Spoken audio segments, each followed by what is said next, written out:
Hayes in the tailwind before they cross the line, and the shape of the peloton, unsurprisingly, has completely changed. Devenant's driving hard on the front. These kilometres now will rattle by. So a 29-kilometre loop, half of it in a tailwind, half of it in a block headwind. Pan flat, save for a tiny little dig just after the finish line. There's a small rise, and then we drop down again. With 15.9 k's to go, around halfway round this finishing loop, there is one more intermediate sprint, just for bonuses towards the points classification. That's the orange jersey currently being worn by world TT champion Tobias Foss. But no time bonuses on offer on the intermediate sprints today, due to the fact we've got a mountaintop finish, hard hilly stages, and 2 individual time trials. So no intermediate time bonuses out on the road as Thomas de Gendt moves through to the front. An interesting little manoeuvre here, perhaps wanting to make sure that it all stays together, I'd imagine, for Milan Minton. It looks like he's gonna, you can see the team just there on the right hand side of the screen, all gathering up. Although at this stage in the race, him pulling and keeping the pace up is not going to make a massive difference, but sometimes it's just a mental thing. So it's like, okay, we send someone to go and, well, there's no chase, but in the front of the peloton to keep the pace up. Also make sure that we show our commitment to the sprints. Psychologically, you're kind of giving yourself space for the later part of the race. Yeah, definitely. There we go, coming through now, 1 lap to go. So that's a relatively non-technical run into the line, save for that very acute right-hander that comes with about 3 kilometres to go. That will be key. And as you can see, the wind directly in their backs now. A wonderful crowd assembled here in Les Sentiers, in the Vallée de Joux. It's a centre of the watchmaking industry for the best part of 200 years. So now well on our way to heading towards the finale of this race. It is all together a mixture of some very good sprinters, punchers and GC riders. So I think we're going to have, with the added addition, with the addition of the tailwind, we could potentially have quite a nervous sprint here as we go through the feed. This will be the last feed at the side of the road, heading on the outskirts of the town. I don't think there'll be too many super thirsty riders today. Pretty cool conditions. We are at 1.1, well, 1,100 meters elevation here at Les Setiers.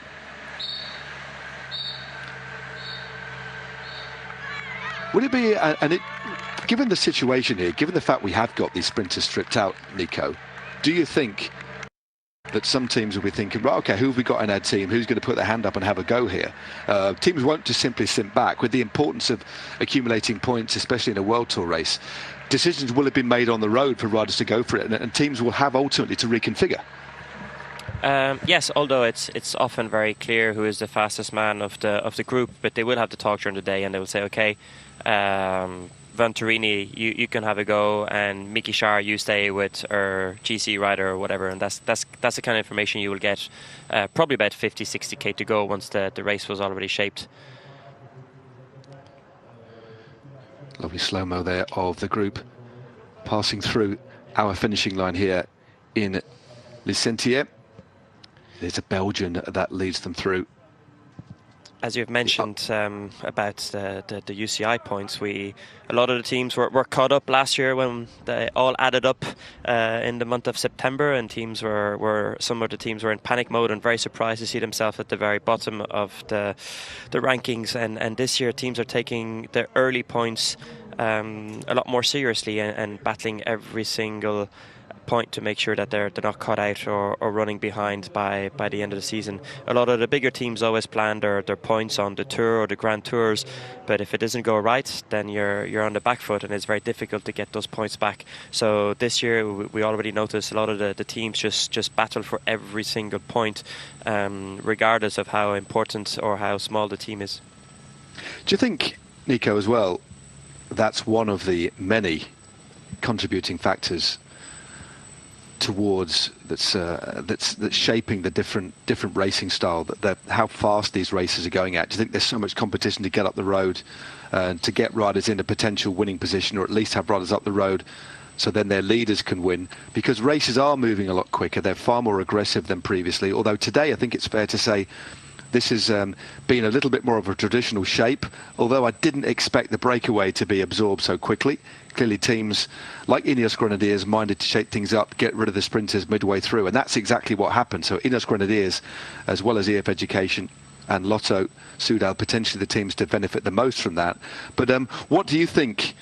What do you think of the current state of play in terms of the ridiculous nature of the speed of these races? And you've been retired a year and a bit now. You've had a full year out of the World Tour, but just in the final year you retired, we did see racing starting to shift and change, didn't we? Well, I even think that today is still something quite relatively new.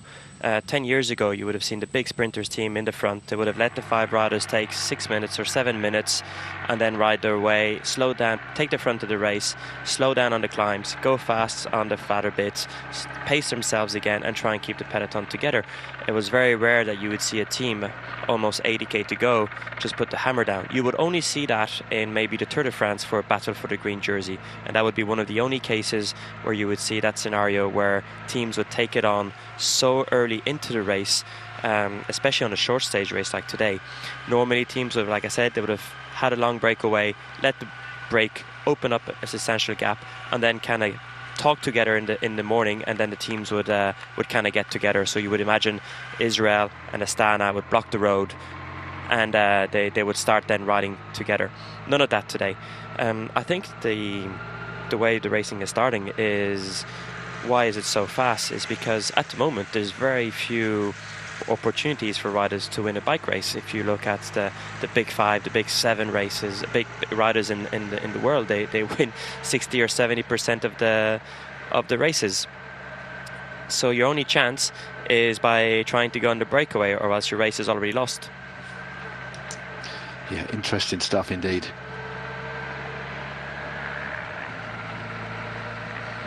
Because if you think about it, if you're a rider and you're not Pogacar, Remco, Van der Poel, Van Aert and company, when do you have a proper chance to win? So that's why, for example, in Flanders you see a breakaway with the world champion and previous year's winner in it, because there's a moment where it's like, okay, if I stay with them when they go 50k to go, I can't follow.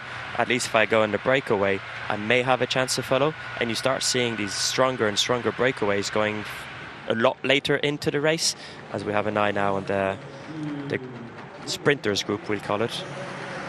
Yep, this indeed is the sprinters group. I think they actually closed the gap ever so slightly. Another Basso in there. You can just see Giacomo and Nizzolo.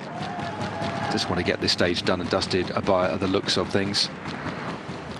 One rider that I haven't noticed in the back that could be another threat today. Again, I'm just combing through, doing a little bit of research on the fly, some of the other fast men that could prove to be a little bit disruptive. Perhaps this could be an opportunity for the Belgian from Alpecin de Koning, Lionel Taminier, who's had several good sprint placings, include 5th place on stage 2 of Paris-Nice, 4th in the Coxside Classic. So another rider we don't normally talk about, but a rider who today could be provided with a real clear opportunity. So watch out for him, the man in blue from Alpecin de Koning, on the assumption he is in this front group. I certainly didn't see him in the back group, but just if you do see an Alpecin de Koning jersey at or near the front when this sprint comes, it could indeed be him. As the gap comes down to 6 minutes and 15 seconds, they're certainly going a little bit quicker as Thomas de Gent, the legend that is Thomas de Gent, hits the front. Again, such an interesting character and an ideal rider to have on the front at this stage of the race. There's a few more conversations going on there between Joseph Ciani and his teammates, and given the gap that he's got in the time trial, even if one of the other sprinters in this group wins the stage, just go back to the general classification and just see if the GC could actually change hands. Let's see, yeah, Ethan Hayter. So basically, if Ethan Hayter, for example, takes this stage, he is only 5 seconds behind Ciani on the overall classification. You get a 10-second time bonus. He could move into the lead. Then the next big fast man in the top 10 overall is the teammate of Ciani. That's Ethan Vernon, Soudal Quickstep. He's at exactly 10 seconds. So he could equal the time of his teammate. So you could argue here, Nico, that Ethan Vernon, as well as wanting to win the stage, from a defensive perspective, they want to keep the jersey within the team as well. So he's got a big job on his hands here today. Yes, definitely, because I think even if the team went for Joseph Cerny, it'd be a difficult task for him to beat Hayden in the sprints. So I think they have to kind of go all in for Vernon and hope for the best that he's capable of winning. Yep, Ethan Vernon, this tailwind sprint here, meaning generally speaking that the riders can go a little bit longer here. With that tailwind in the back, I mean, to somebody thinking it might sound a little bit obvious, but there is a very different style of sprinting as opposed to sprinting to a headwind. And we have basically here a raging tailwind here. They were moving quickly through the finish line there. Next time through, they're going to be moving probably another 10 kilometres now. That's going to be a 60, 70 kilometre an hour sprint. But just to explain the physics, Nico, the dynamics of a bunch sprint, and it is going to be a big bunch sprint. We've got 120 riders easily in this field here in a tailwind as opposed to a headwind. Just explain that, deconstruct it a little bit. So obviously the speed is a lot higher, and you don't have to pace your efforts the same way. But again, it's a lot more difficult to come from behind, for example. So positioning is really important, because once the speed is up, it's very difficult to overtake. So the importance of a lead-out train is even greater, because they have to really carry the speed and make sure the speed stays as fast as possible to have your sprinter in the best position behind, because riders behind them will have even a much more difficult job to go. When it's a headwind speed, it's more about timing and that explosive power that makes a difference. So you see a lot of the times the turns are a little bit shorter, and the sprints usually go from 150 or 200 is really at the last moment, and often you see the guy who's leading it out just being pipped on the line by someone who's coming very late from behind. Yep. The tailwind sprints are the scariest, just because of the speeds. Today, like you mentioned, the speed in the front will probably be hitting over 70k an hour. Yeah, it is. It's going to be very quick indeed today. That is for sure. But when you look at the riders that are still in that front group, tailwind finish, given the speeds that we're talking about, is going to suit riders a little bit more who have that track craft. Ethan Vernon's one of them. Another British, Ethan Hayter, very similar too, both very decorated on the track. But a faster sprint like that, they can really get up to speed, will suit both of these riders. And actually a sprint like this, you might actually see a lot of the sprint actually taking place in the saddle as well, rather than out of the saddle in a tailwind sprint, which isn't uncommon. No, it's not uncommon, especially when you have to really rev up that cadence. Sometimes it's a lot easier, especially for riders who come from the track, to have that capability of just having an extremely high cadence in that sitting position and staying as low and aero as possible. And of course, Ethan Vernon is a world champion on the track, Team Pursuit, in 2022 in France. As a rider, Sorry, mate, carry on. As a rider, as much as the speed is greater on the tailwind, it's a lot more sketchier on the headwind. Riders kind of tend to jump from wheel to wheel. When you're coming from behind, you have a lot more shelter, so it's a lot easier to move into position, but it's also easier to lose that position again. So there's much more that kind of washing machine effect, and you see often a lot of crashes on the headwind sprints, because riders always they can't really hold the front. So there's always this kind of washing machine effect where riders just continuously overtake each other and jump from one wheel to the other, where the speed is so high and it's so difficult to get into position. But once you're in that position, it's easier to maintain that position with a tailwind. Indeed, and when you quite often see in a headwind finish, some riders leaving it very late because of the amount of shelter offered up by a tailwind. They can actually, from 15-20 back in the space, 15-20 places back in the space of 50, 100 metres, move up dramatically. But you cannot do that in a tailwind. You just cannot do that. So, as you see, being at the forefront, being in a decent position, arguably far more critical. Although, the dynamics completely different, two completely different styles of sprints. But just looking across to the other Ethan in this race, who are there, they're going to be going side by side, there's no doubt here. Ethan Hayter, 4 times a world champion on the track. Team Pursuit back in 2018. And of course, he was a teammate of Ethan Vernon, so they'll know each other very well as well. It's going to be an interesting one. Rivals on the road in different trade teams. Vernon riding Pursuit on Quickstep, but Hayter riding for the Ineos Grenadiers. So they'll know each other's ticks and foibles, and idiosyncrasies, styles on a bike as well. And that knowledge that you've got, although in a sprint it's difficult to determine what exactly is going on with a rider, but did you find that over the years, the amounts of riders that you've been with, you would actually, certain riders display very clear body language in relation to when they're suffering or when they're not, but some riders are better at disguising it than others, aren't they? And it's something that you learn over time, isn't it? Especially when you're going head to head with particular riders. Riders will often wear a mask. Sometimes riders will exaggerate they're feeling bad, but there's sometimes a lot of theatre that's at play in the peloton as well, isn't there? Yeah, there's the famous poker face, but I was always very expressive. Even when I tried to hide it, I couldn't hide it. But you have riders who, Ollerstein, for example, he has his mouth and his tongue out all day long. You think he's flat out all day long. Or Mollema, you think Bauke is the next man dropped, and he'll probably win the stage or be top 5 in the mountain stage, but he just always looks in pain. Fantastic stuff. 17.5 kilometres to go now.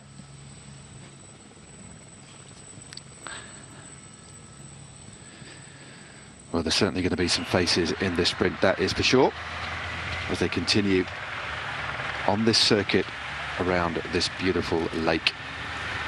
The Lac de Joux, in the Valley de Joux. And there's some big accelerator. Oh, this is interesting here. This is for the points, yeah. Remember, no time bonuses on offer, but it is Steven Kruijswijk. No, sorry, it's not Kruijswijk. It's a Heesink, should I say, looking after Tobias Foss. Why not scoop up some points? Keep that orange jersey on the shoulders. They've opened up a little bit of a gap here as well. I'll tell you who's trying to shut the gap. And that is one of the riders from Quickstep. I think that is Remy Cavagna just latched on the back of that group as well. Yeah, it's a big effort for points, but there's no reaction from the peloton, which is even more weird because we're within the last 15 kilometers of the race. You wouldn't want to be playing cat and mouse. Yeah, Tobias going. Yeah, this is a very good sprint from Tobias Foss. It's a very big effort from the team. They went quite far out. Yeah, got maximum points there. I'm wondering if they'll decide to continue with this effort. I just don't think... no, they're not minded to here. But another few points towards the points classification. But remember, no time bonuses on offer. The only time bonuses on offer on the road stages. This is a little bit further down the road. Now, it looks like... It looks like they... Oh, the bunch is lapping the... They've been lapped. Is it? Or they've taken the wrong way? I don't... It looks like they might have gone the wrong way.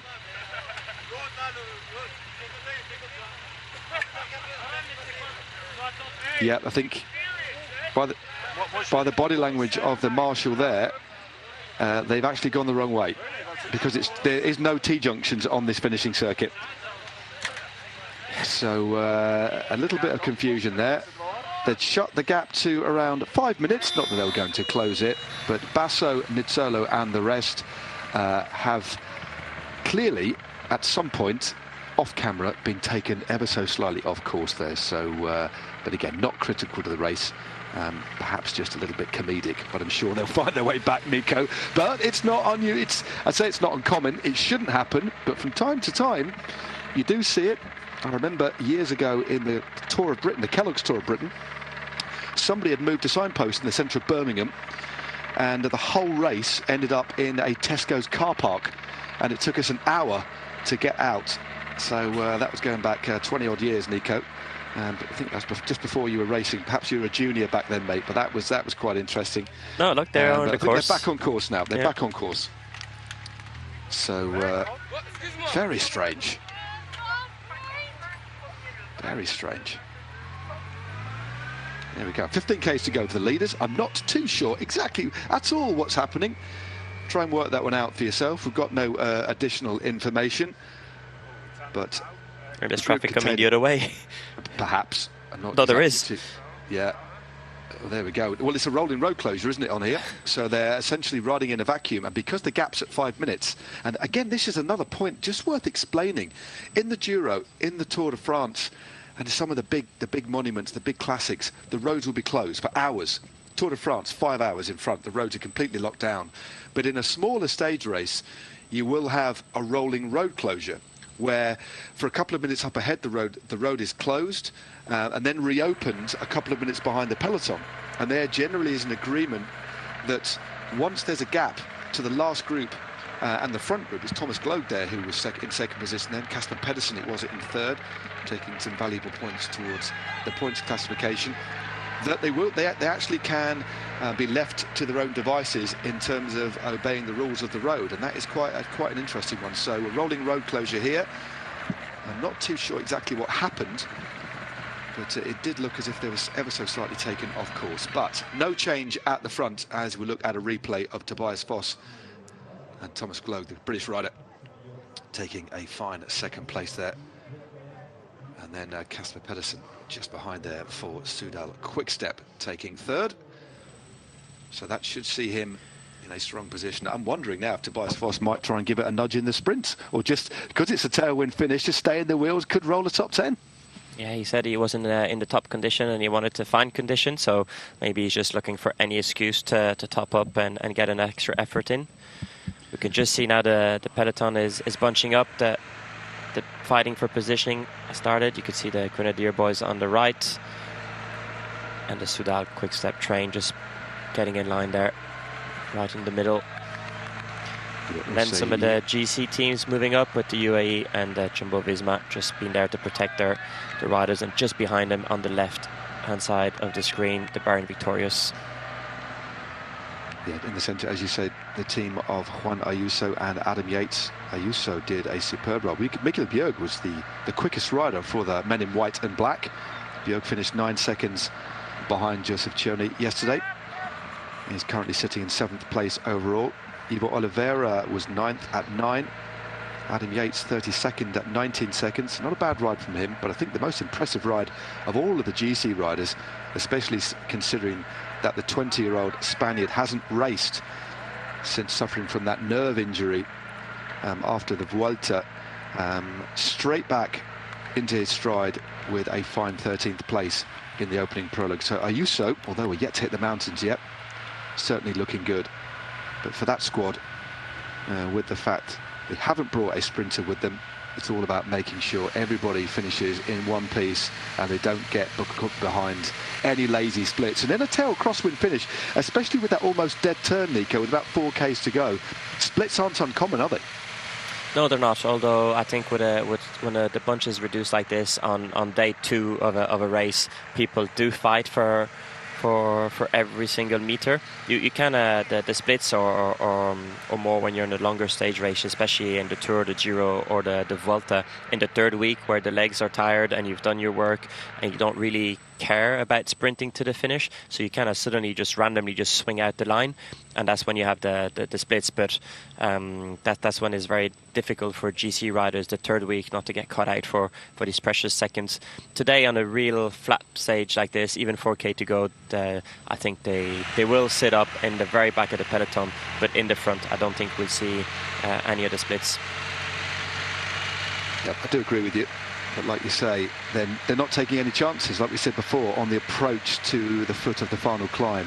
There was a nice little bit of positioning play, nobody taking any chances, just making sure that their leaders are to the fore, just in case something were to happen. So everybody playing a conservative game, which is totally understandable. Now, one rider I did spot of the fast men here, definitely Clement Voncherini is in that group. I spotted his number from AG2R. We saw that from that rather fortunate heli shot. So just a reminder, with 10.9 Ks to go, of some of the sprinters or the fast men or puncheurs that we have in this group. We've got Milan Menton of Lotto Soudal, his team in the centre there in the red. Magnus Cort Nielsen, an outsider, in the pink for EF Education Easy Post. Nikias Arndt, we believe, is there for Bahrain in that burnt orange kit of theirs. Nicolo Bonifacio in the fluo yellow of Intermarché. Oh, as we hear a bit of a conversation from Tom Bowley.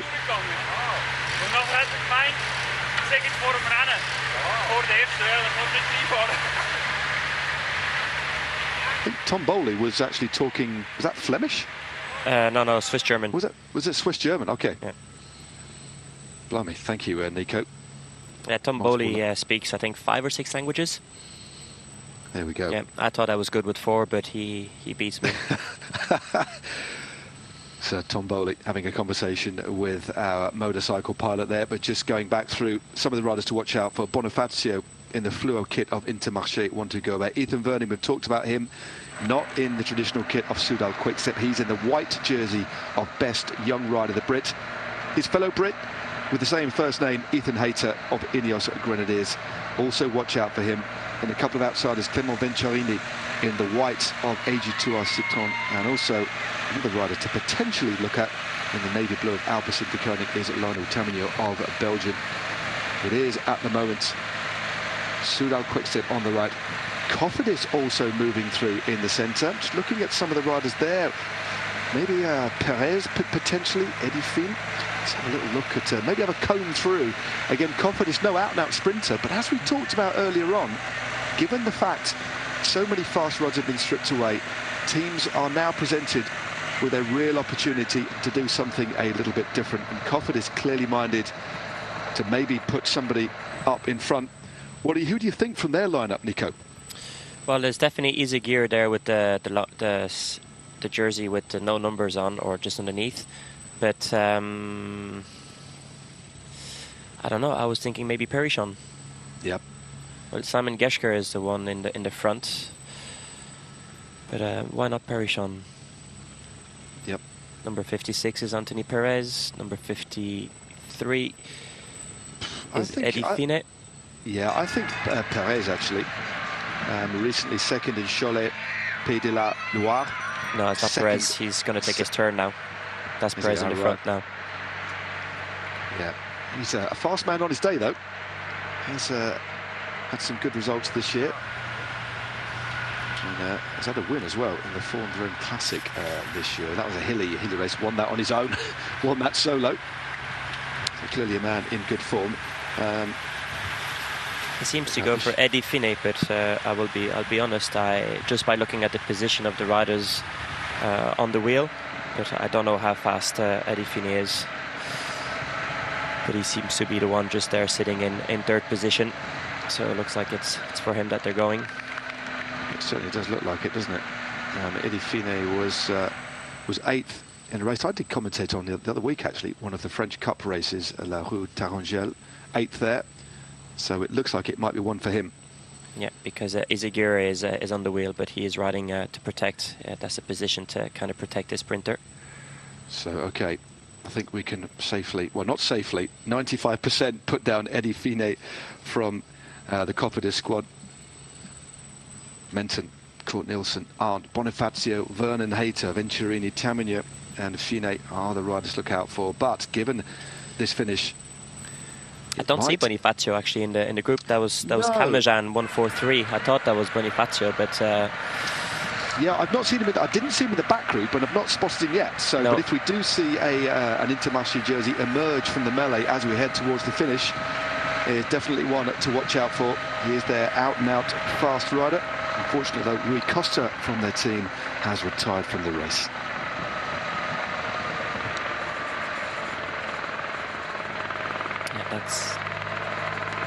That's Lilian Calmejean, the French rider, on the wheel of the DSM. Yeah, another rider that they could have had as a backup Intermarché would have been Dion Smith, the New Zealander, but he's in the back group. So it won't be a day for Smith today, as we wend our way ever nearer the finish here on stage 1, the opening road stage of the Tour de Romandie. We've already got our general classification preliminary sort out, courtesy of the prologue that took place yesterday, and the race leader, Joseph Cherney of Soudal Quickstep, taking his first ever World Tour time trial win, is in the yellow jersey. You just see him on the top left of your screen. And he is just behind Remy Cavagna in the blue jersey of Mountains leader, although that jersey will be on the shoulders of Julian Bernard of Trek Segafredo, who was out in the breakaway, snaffling up points on the 2 second category climbs, and he won at the final third category climb of the day. So the Trek Segafredo Frenchman will be on the podium today a little bit later. But there's a possibility, given the 10-second time bonus, that we could see a change in the general classification today. And we'll know in 6.4 kilometres time. You could just see Ethan Vernon there, couldn't you, in the white jersey, just making sure they were starting to move up. It is James Knox on the front now for Soudal Quickstep. Fausto Mosnada on his wheel. And then we have the powerhouse that is Remy Cavani in the blue jersey. So that's the order at the moment. 6Ks to go now, Nico. Yes, and you were wondering if Nicky Arndt was there, and I just spotted him on the wheel of the Jumbo-Visma riders. Good spot. On the left-hand side of the screen, just behind the Lotto. So he is there, just a little bit sheltered. You could just see the yellow helmet there in between the light blue helmets of Lotto. Yeah, keeping himself out of trouble. And it's about 3 kilometres time we get that change of direction, so the pace will pick up dramatically. Got very sharp right-hander, not quite, well, just over, I'd say it's like a 100-degree right-hander. They'll lose a lot of speed, and then they'll pick up the tailwind as we see Chris Juul Jensen on the front now. Very surprised to not see any of the Grenadier boys up there. Yeah, they must be leaving it a little bit late. They are quite a way back. It's going to be difficult to move up now. Normally they'll be holding one side of the road, unless they're going to leave it very, very late. Still is Jumbo-Visma on the left-hand side. It's Masnada for the Soudal Quickstep. Another rider of Lotto Destiny at the back. Did a fair bit of riding on the front. Of course, Thomas de Gent now latching on the back. His job for the day is done with 4.9 kilometres to go now. Still driving into the headwind. Juul Jensen looks across in the white jersey and at the blue shorts. Cofidis looking after, we believe, Eddie Fine just there as well. And it is now the climber, Fausto Mosnada. He'll be eyeing the overall classification, but for now, he's driving hard on the front, and Joseph Cherney is third wheel, but they are all about the man in the white jersey. Ethan Vernon, the British sprinter, already with a win on the board for Soudal Quickstep this year. 20 wins for the Belgian World Tour team. Can they make it 21? In the centre now as well, just like Damiano Caruso, just rolling through to the front. UAE Team Emirates also in the centre. 4.3 Ks to go now, but the shape of this bunch here is just because of this block headwind that they're riding into, Nico. Yeah, at this moment I was just about to say that it looks more like a headwind than a tailwind. You see a lot of the riders just trying to find their way, but also keep as much sheltered as possible. You've still got that little shimmy before they pick up the tailwind. That comes in just about a kilometre or so's time. But where are the Ineos Grenadiers? I can just see EF Education Easy Post moving up on the left-hand side. It's all about Magnus Cort Nielsen. Acceleration. It's a big acceleration here. This is Remy Cavani now on the front. Well, Cavani goes. Good move by him, and he's opened up a bit of a gap here, Nico. Yes, and he has that capability of really, look at the effort of the rider from Alula to try and close that gap behind him. Really digging deep. Cavani looking back. Well, this is a fantastic move by Remy Cavani. He's been shut back down, though. And the rider that did it, I'm not too sure exactly who that was, but that was an interesting move now by the man, the TGV from Clermont-Ferrand, but it's lined things out. 3.7 kilometres to go, and that move has actually opened up a bit of space on the road for riders to move up. Devastating turn of speed by the Frenchman. He has a look round, looks at what the situation is. This is what we talked about. This isn't going to be a traditional finish. It's not going to be a traditional lead out. Different sorts of riders here. Cherney now on the right-hand side. 3.5 kilometres to go. And not long before we hit that right-hander. And on the left-hand side now, it is Bahrain Victorious driving hard on the front. Yes, and Nick Yass in that third position on the wheel of Caruso. Still a long way to go, maybe a little bit early, but once again, as you just mentioned, it is very chaotic in this moment when you don't have a team that has the power to go from a long lead out, plus they try and attack. Everything looks a little bit disorganized, and it's always complicated to reorganize yourself. Although saying that, we talk, Soudal Quickstep have just taken the left-hand side of the road with the jersey of Cerny in the front, just leading out. And also on the right-hand side, that was the Ineos Grenadiers. There's the right-hander that we're talking about. Joseph Cherney opens up a little bit of a gap. I think that's Casper Pedersen on his wheel. And Vernon sitting on Pedersen's wheel, but it's still a long way to go. 2.6 kilometres, and there's only 3 of the riders. So we're just navigating their way around that little traffic island now. 2.5 kilometres to go. The race leader. And on the right-hand side, there we have the EF moving up. And also Alpecin de Koning moving up as well as they go past another traffic island. 2.3 k's to go, and this is going to go in very short order. There is Magnus Cort Nielsen on the left-hand side. Movistar Jorgensen moving up on the left-hand side. The washing machine effect. 2 kilometers to go now on the opening road stage of the Tour of Romandie, finishing in the Vallée de Joux here in Les Sentiers. Furtive glances to the left and right, and finally on the left-hand side it is the red of Ineos Grenadiers looking after Ethan Hayter, Nico. Yes, Ethan Hayter in second wheel. Very disorganized sprint. Now, this is an exceptionally disorganized sprint. As you said, they are fighting for position in the centre. It is now Lotto Destiny. Lots of glancing around here. UAE Team Emirates also on the wheel. Here we go, on the right, Casper.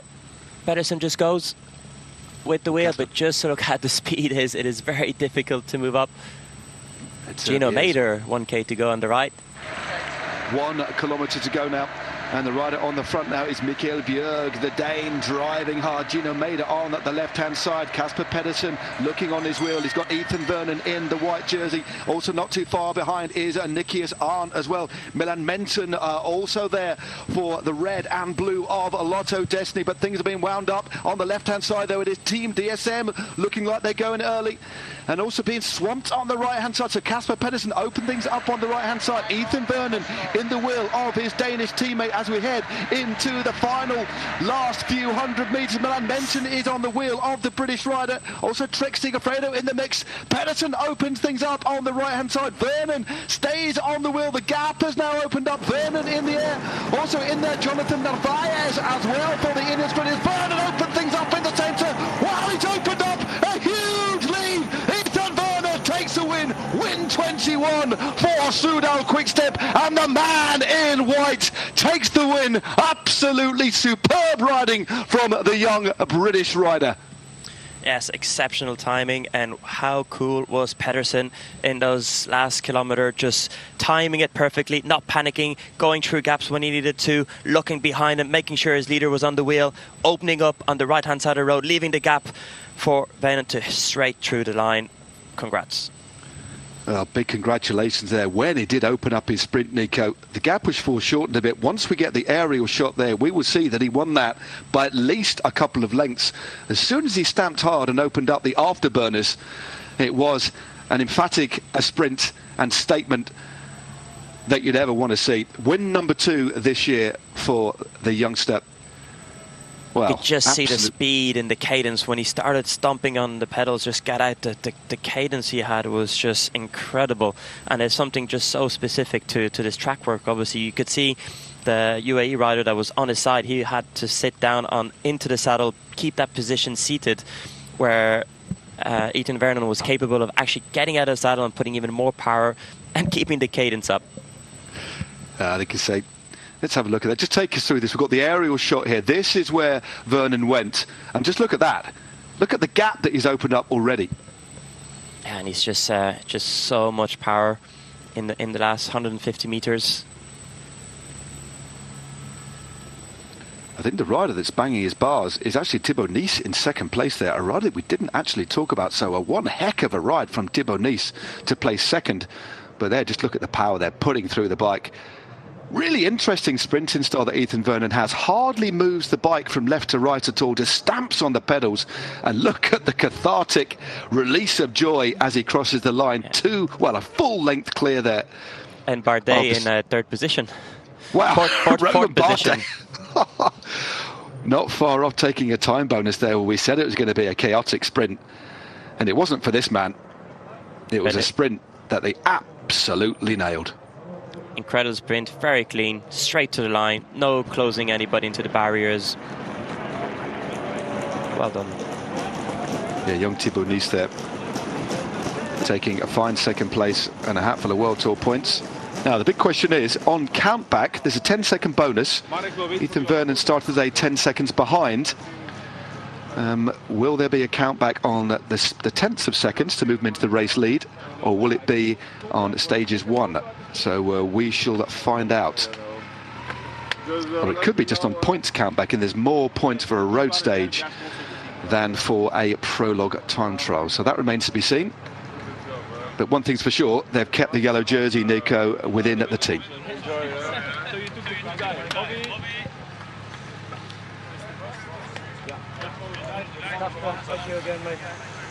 We do have an interview with Tobias Foss in a minute, but that was a great bit of riding by Ethan Vernon, and also as well his team.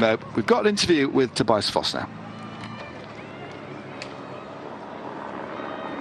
Thank you very much indeed. Well, Ethan Vernon confirmed as the winner ahead of Thibaut Nice of Trek Segafredo was indeed Milan Menton, and an incredibly good sprint there from Roman Bardet in 4th place, just outside the bonuses. Jacopo Mosca, Nick Schultz and the rest.